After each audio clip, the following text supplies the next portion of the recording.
Let's bring in Shaquille O'Neal. He joins us now. Shaq, how are you, buddy? My new name is the Black Dan Patrick. Your name is Dan Blatrick. Oh, I like that even better. You're so good, Dan. You're hired. I hear you're podcasting. Podcast one. Welcome to the family. Yes, sir. Trying to be like you, brother. So what is going to happen in this podcast? Why are you starting a podcast?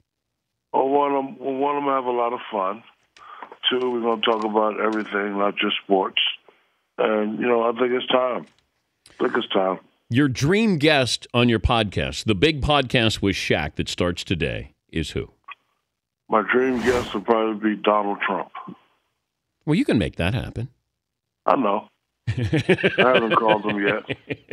I'm going to call him. Donald, if you're listening, I'm going to call you, brother. Oh, okay. Now, do you address the murdering Kobe story in the initial episode of the big podcast with Shaq?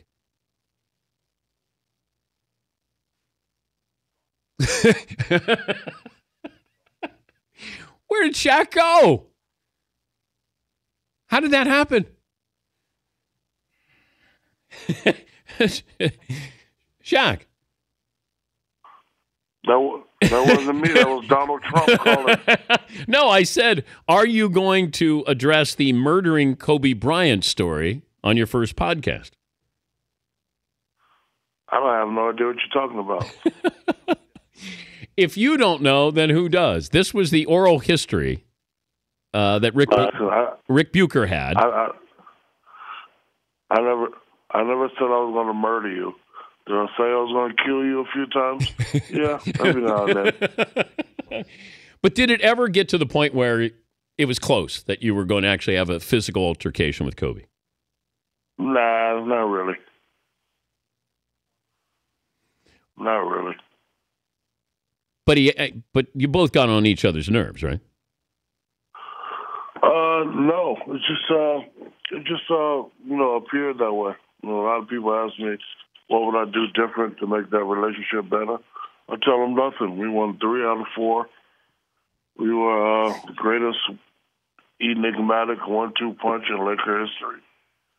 And, Rick Bucher was his guy, so he told Rick everything. And Jim Gray was my guy. So, when the articles came out, it made it seem like we really had beef. But if you go back to the first championship, you see a little guy jump into my arms. If you focus really close, you'll see who that little guy is. You mentioned if Karl Malone had stayed healthy, do you think you would? How long would you have stayed a Laker? Well, I think if Karl Malone stayed healthy, we would have beat Detroit that year, and we would have went to the finals 4 out of 5 years, 4 championships. No way you can break the team up then. Would you have retired a Laker? I would have liked to. That was the plan.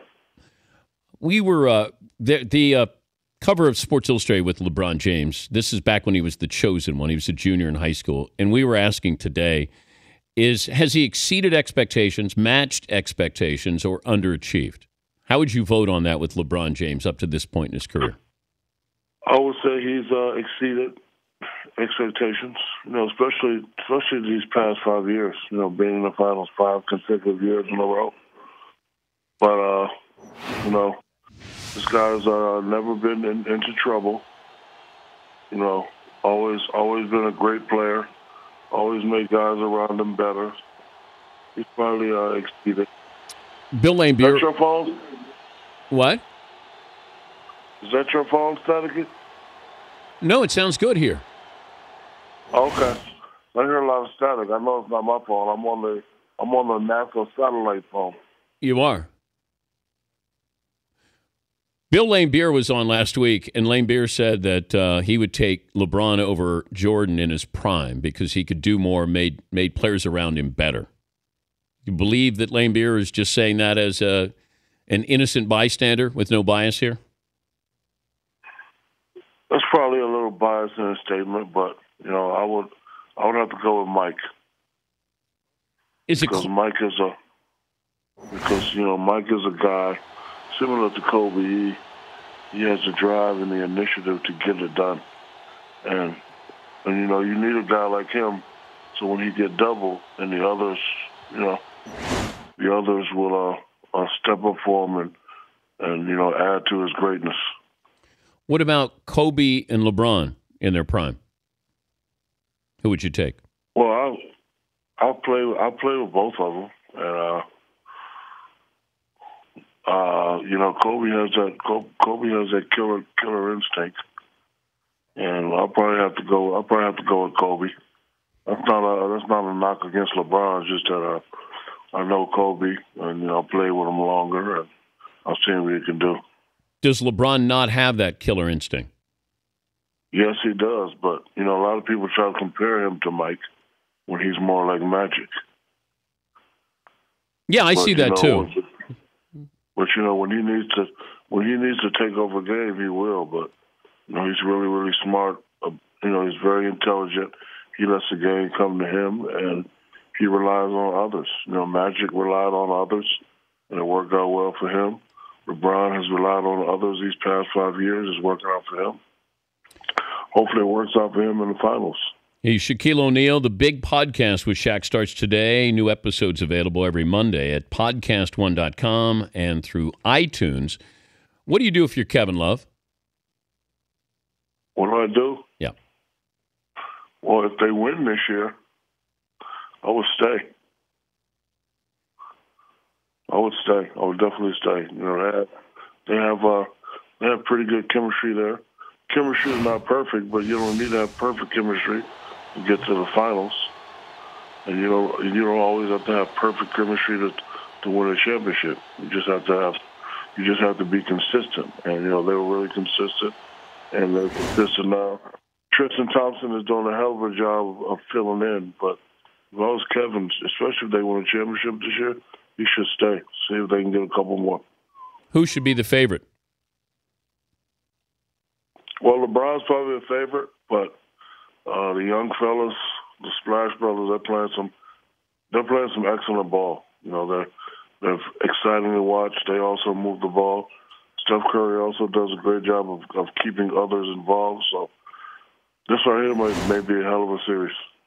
If you could have changed bodies with any other player for one game in your career, who would it have been? It would have to be Steph Curry, because I always wish I could stroke it like that. And sometimes this guy just puts it up, and he's like, "No way, that shot's going in." It goes in. I'm actually quite jealous of his jump shot. Do you remember the 1 3-pointer you hit? Yeah, it was. I want to say it was versus the Knicks. And I asked Coach Brian Hill if I could shoot it. He told me no. I stole the inbound glass. And shot it off the glass. It went off the glass? Yes, off the glass. I went in. You're 1 for 22 from three-point range. Hey, good luck with the podcast. It's the big podcast with Shaq starts today and every Monday. Podcast1.com. Thank you, Shaq. Yes, sir. No problem, brother. I'll talk to you soon. All right. That's Shaquille O'Neal.